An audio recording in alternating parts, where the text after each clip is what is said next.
Find my pals. Ladies and gentlemen, Maya Stark.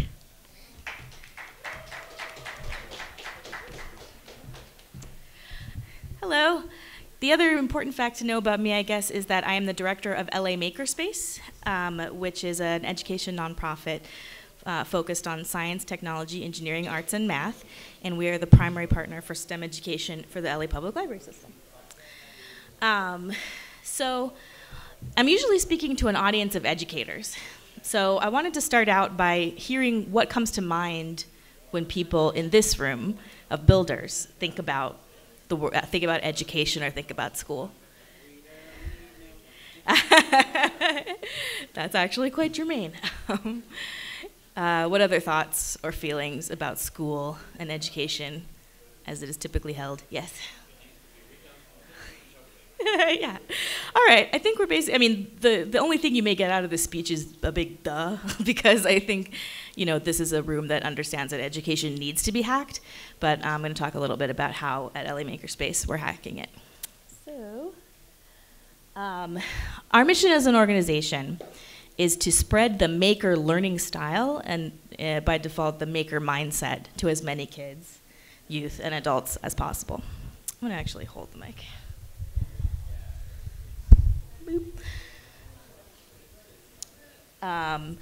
And something that we stress when we talk to educators is that when you learn like a maker, it teaches you much more than just the STEM skills that are involved, like you're making a robot or you're coding, or in our more arts-related programs, you're doing stop-motion animation. You're learning how to learn, and you're getting experiences about learning, and that you can do it, and that you are modeling learning on whoever the person is that's facilitating you. Thank you. So the steps of maker learning are, first, you choose a project that you want to make. That's pretty much the big first difference from school, i.e., maker learning is interest-driven and self-motivated. There's a little anecdote that I think that illustrates this really well, which is that we were at an educators conference and doing a project of ours called Art Bots, which is like a little brush bot that you make out of a paper cup and some markers, and it scoots around on the table and draws. And there was a little 4-year-old at the table, and she was, you know, she made one, and then she reconfigured it, and she made another, and she did all these form factors. The thing was moving all kinds of different ways.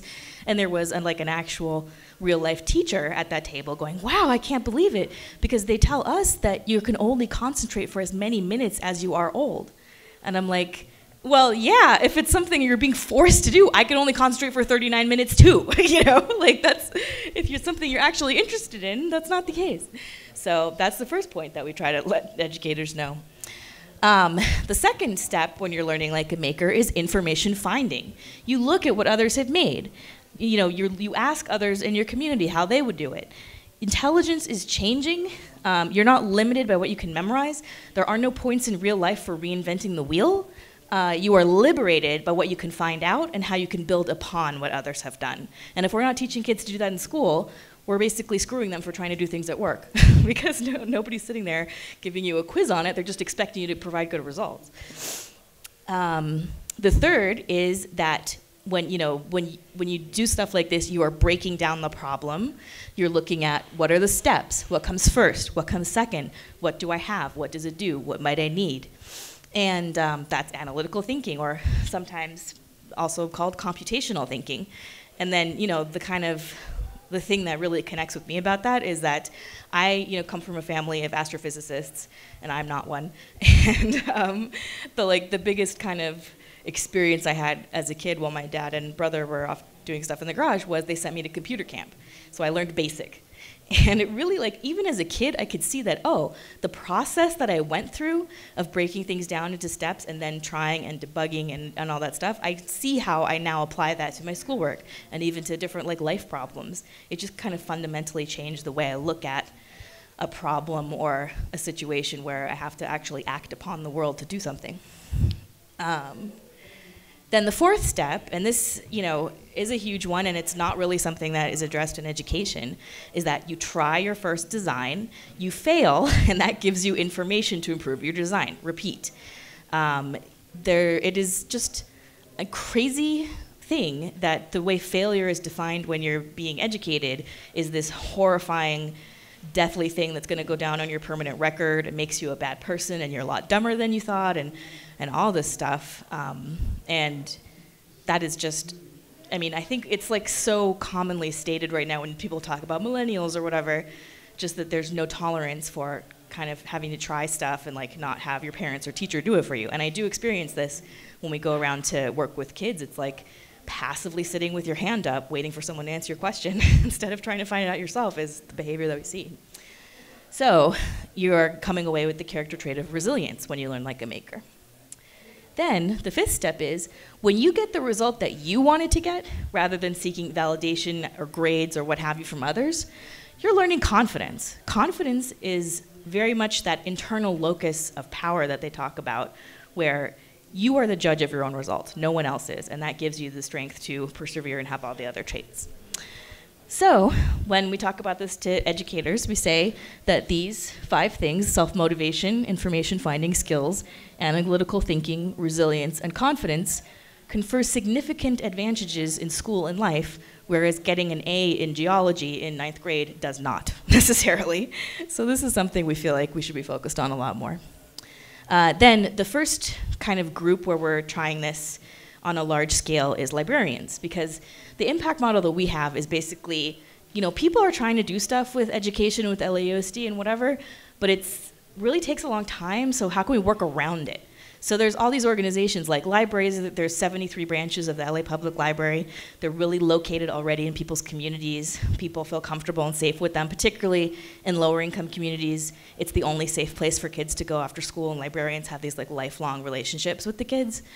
But not only places like that, other organizations that work with, you know, at-risk or socioeconomically disadvantaged, whatever you want to say, youth. So we're doing this with librarians. And the hardest thing about this entire thing is training adults to do this. Like, adults are really scared. They don't think they're smart. They don't think they're creative. They don't feel comfortable with instructions. They don't feel comfortable if they're not an expert to help facilitate someone else to learn. So, you know, what we've really tried to do for the librarians is draw that parallel that learning skills is no different than learning information.